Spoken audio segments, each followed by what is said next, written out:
Bem, eu estou aqui com o pastor Joide Miranda, que foi travesti na Europa, principalmente em Milão. Tudo bem? Tudo bem, graças a Deus. Alegria. Satisfação poder estar aqui de novo, mais uma vez. Teve conosco no programa Vitória em Cristo. Vitória em Cristo, é verdade. E agora está aqui no Fala Malafaia. É verdade. Eu vou deixar você contar um pouco aí da sua história, porque eu acho que é muito interessante, certo? E a gente vai ver aí algumas fotos daquela época que você vai ver. Eu vou deixar aqui para não ficar te interrompendo. Certo. Vou deixar, só vou te interromper aqui precisamente por causa do relógio. Mas você contasse aí, eu sei que a história é grande, certo, mas resumidamente um pouco da sua história. Fica aí com você para falar com o pessoal. Amém. Bom, a minha história começou tudo. Hoje, como eu sempre digo, nas igrejas por onde Deus tem nos levado, o que faltou para mim foi um referencial paterno, né? Então eu não tive um referencial paterno. Quando eu conheci o meu pai já era um alcoólatra e eu fui abusado sexualmente aos 6 anos de idade por um advogado que morava em frente da minha casa. Hoje se fala muito em pedofilia, mas como todos nós sabemos que muitas vezes a vítima da pedofilia está próximo, né, da sua casa ou até mesmo dentro da sua casa. E devido a esse abuso que eu sofri por não ter um referencial paterno dentro de casa, né, e desencadeou na minha vida a homossexualidade. Então hoje eu afirmo para essa sociedade que ninguém nasce homossexual. Então há uma base para se tornar homossexualismo, para entrar na homossexualidade. A homossexualidade entrou na minha vida aos 6 anos de idade.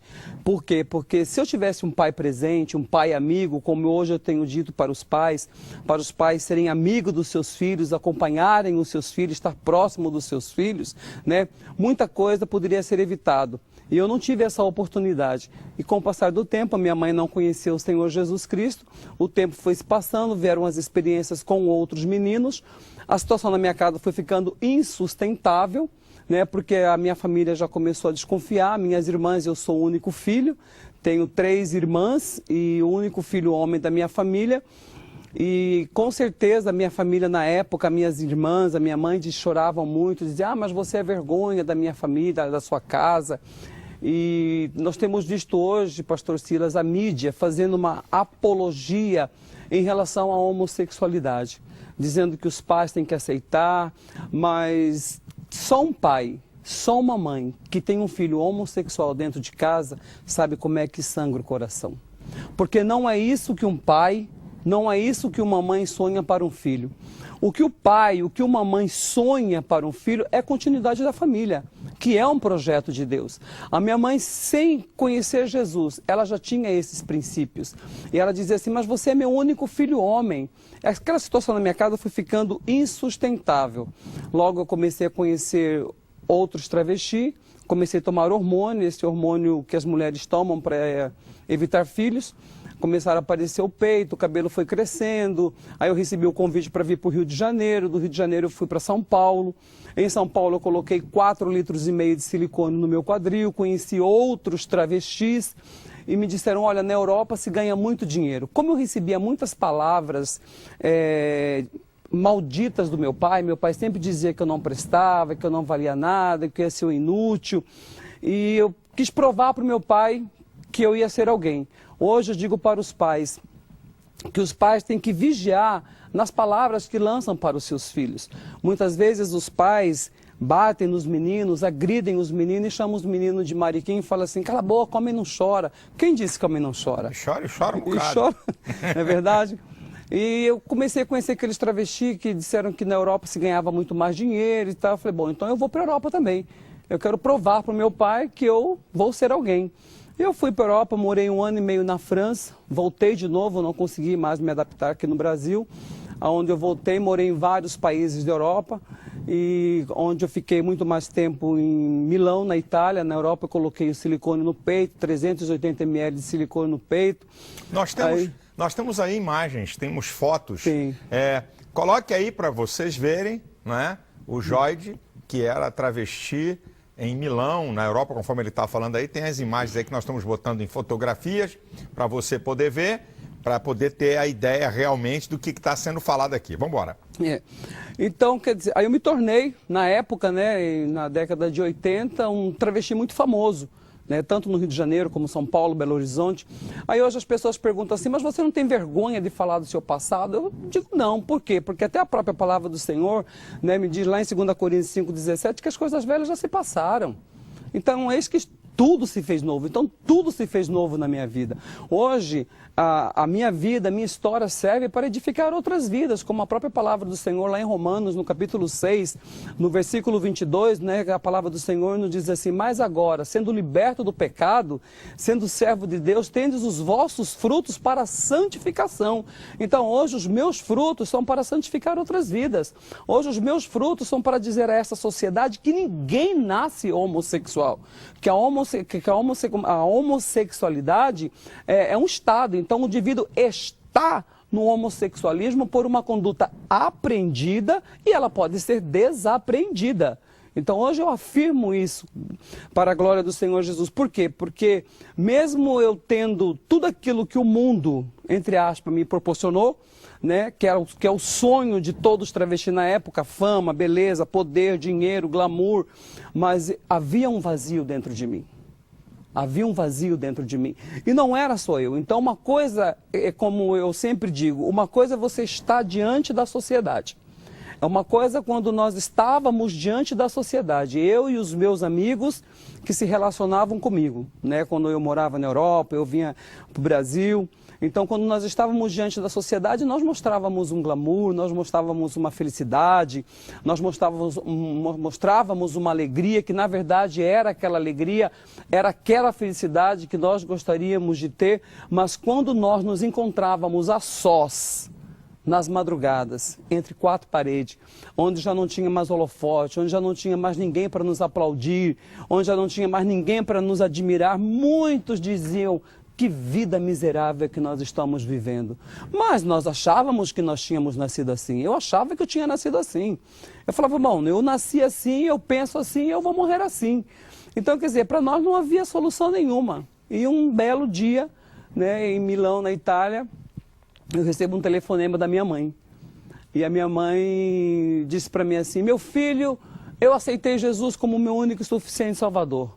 Eu estava com alguns amigos meus no meu apartamento, eu coloquei a mão no telefone e disse assim, minha mãe virou crente. Aqueles amigos meus todos começaram a criticar, a debochar da minha mãe, né? E a minha mãe falou uma frase para mim que eu nunca mais esqueci. Ela disse assim, porque nós até hoje nós temos o hábito de dar bênção, pedir a bênção para minha mãe. Aquela moda antiga, né? É, também tem. Hoje está tudo moderno. Está muito moderno. Hoje os jovens chamam os pais de cara, meu, você, qual é? É isso aí. Né? Mas até hoje é não senhora, sim senhora, benção mãe. Então eu sempre digo, eu não tive um referencial paterno, mas eu tive uma mãe presente.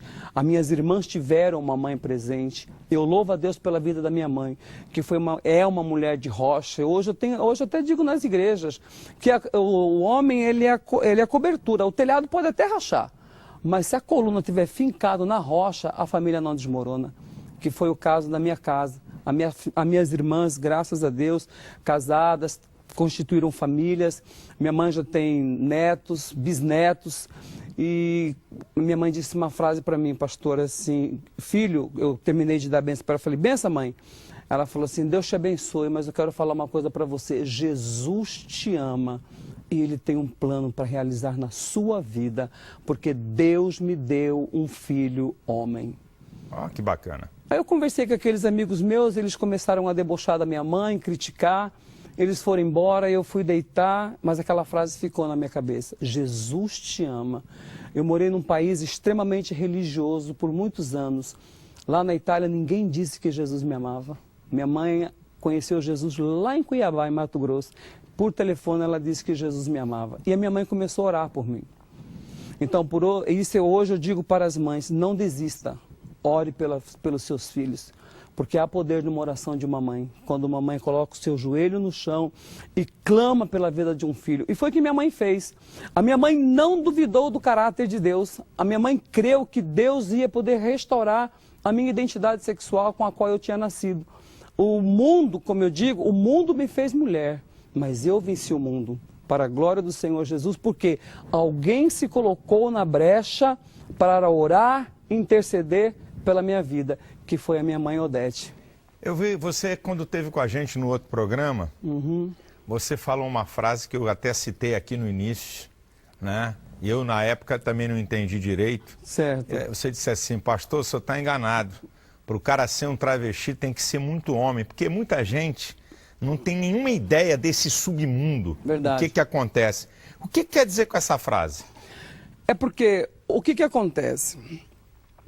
99,99% dos homens que saem com os travestis, quem é o ativo na relação são os travestis. Ó.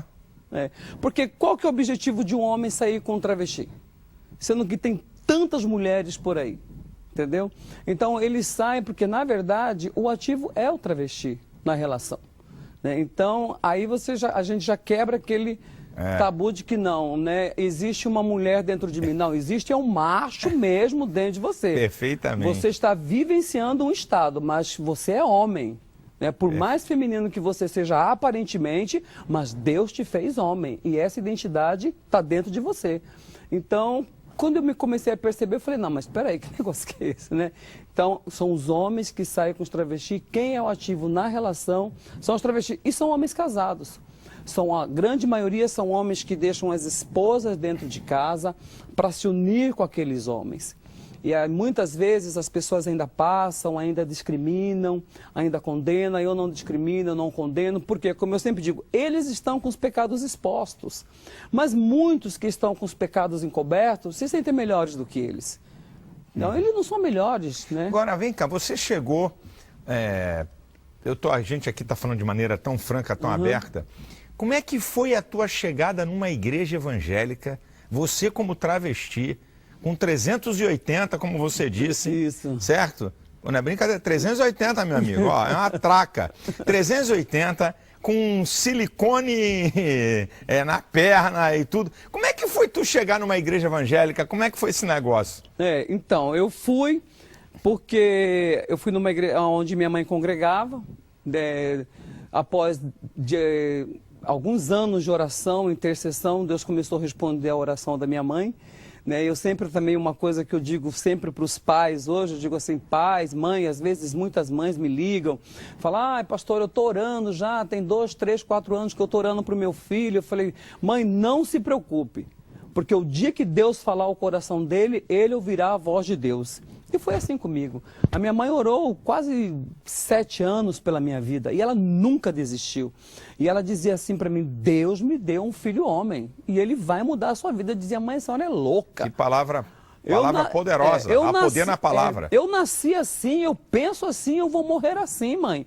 Ela dizia assim, não, este braço ainda vai entrar com você na igreja. Ou eu creio num Deus, ou eu não creio nesse Deus da Bíblia. Eu creio que esse Deus da Bíblia pode todas as coisas. Ela dizia assim, em Jeremias, no capítulo 1, no versículo 12, a Bíblia diz que ele vela para que a palavra dele se cumpra. E ela vai se cumprir na sua vida. Eu falava, coitada da minha mãe. Minha mãe tá doida, minha mãe tá louca, né? Mas é aquela fé. Então, eu vim para o Brasil para mim passar 30 dias e a minha mãe falando de Jesus. Para mim, eu resolvi um dia ir à igreja.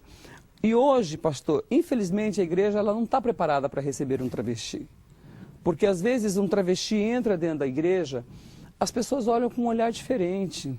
Olha com um olhar assim de... preconceituoso.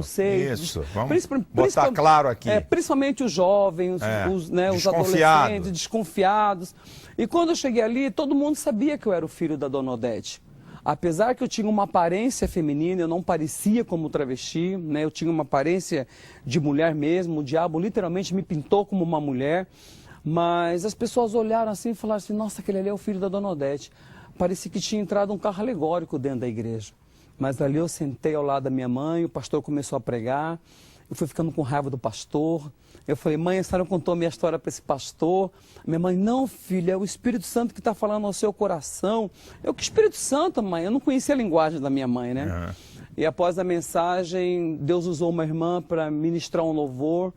E aí esse louvor, Deus falou forte ao meu coração. Aí eu levantei da cadeira, fui ali para frente, dobrei o meu joelho e aceitei Jesus como o meu único e suficiente Salvador da minha vida. E eu pude entender que naquela noite, Deus se levantou do seu trono e olhou para aquele homem deformado pelo pecado, porque ali eu dei um grito. Eu falei, Deus, se o Senhor é tudo isso que esse pastor falou, Se o Senhor é tudo isso que essa irmã acabou de cantar, muda a minha vida. Porque eu não suporto mais viver nessa vida de hipocrisia. Porque a vida da homossexualidade é uma vida de hipocrisia. Eu falo porque eu vivi. Eu falo porque os meus amigos que se relacionavam comigo eram assim também. É um querendo ser melhor que o outro, é um querendo se aparecer mais que o outro, é uma falsidade. E eu era assim, então eu posso afirmar que é uma vida mentirosa. Eu tinha um corpo que não era meu, um cabelo que não era meu, um corpo que não era meu, um rosto que não era meu, uma identidade que não era minha.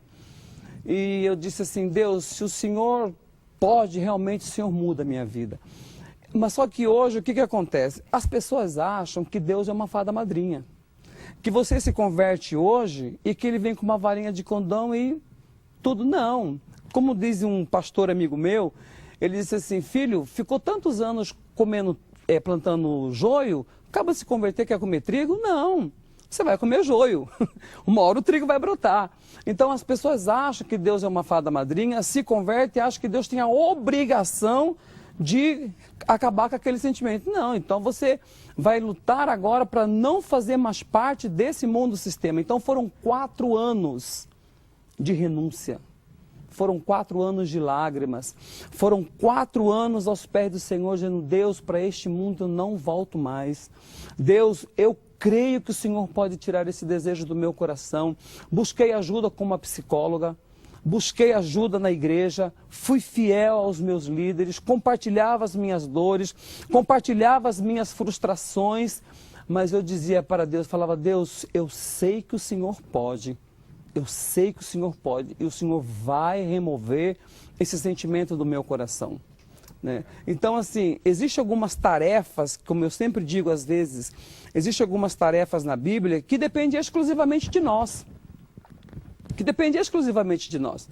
Colossenses no capítulo 3, no versículo 5, a Bíblia diz assim, mortificai-vos, pois, os vossos membros que estão sobre a terra. Primeiro, a prostituição. Primeiro. Isso aí é eu que tenho que fazer. Mortificai. Isso é eu que tenho que fazer morrer. É eu que tenho que fazer morrer. Isso mesmo, correto. Né? Eu que tenho que fazer. Então, aí, lá na frente diz assim, mas agora despojai-vos também de tudo. Da ira, da cólera, da maledicência. Então, isso é uma tarefa que eu tenho que fazer. Isso aqui cabe a mim fazer. Entendeu? Não, mas as pessoas acham não, que Deus tem a obrigação de fazer aquilo que depende de mim. E aí, por isso que muitos, né, ficam falando, não, eu já tentei, eu já lutei, mas eu não dei conta. Isso não é verdade. Bem, minha gente, daqui a pouquinho, vocês vão conhecer aqui a esposa e também o filho aqui do pastor Joy de Miranda. Vocês vão conhecer daqui a pouquinho e também uma entidade que eles possuem para ajudar pessoas que querem. O princípio é que Deus respeita o livre-arbítrio. Você tem que querer. Deus não muda a vida de ninguém que não quer. Isso vale para qualquer um. Isso vale para qualquer um. É do princípio que queira.